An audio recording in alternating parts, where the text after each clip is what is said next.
আমি যদি হতাম বনহংস, বনহংসী হতে যদি তুমি, কোনো এক দিগন্তের জল সিঁড়ি নদীর ধারে, ধান ক্ষেতের কাছে ছিপছিপে স্বরের ভিতর এক নিরালা নীড়ে,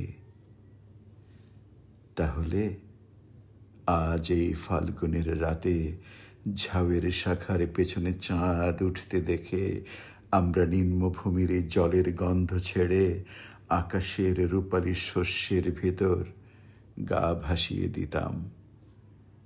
তোমার পাখনায় আমার পালক, আমার পাখায় তোমার রক্তের স্পন্দন।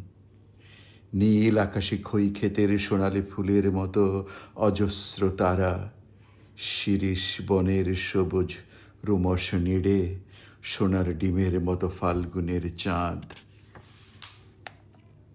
হয়তো গুলির শব্দ, আমাদের তির্যক গতিস্রোত, আমাদের পাখায় পিষ্টনের উল্লাস, আমাদের কণ্ঠে উত্তর হাওয়ার গান। হয়তো গুলির শব্দ আবার আমাদের স্তব্ধতায়, আমাদের শান্তি।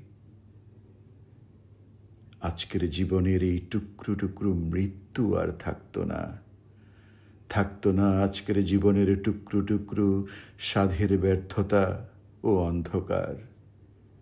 আমি যদি বনহংস হতাম, বনহংসী হতে যদি তুমি, কোনো এক দিগন্তের জল সিঁড়ি নদীর ধারে, ধান ক্ষেতের কাছে।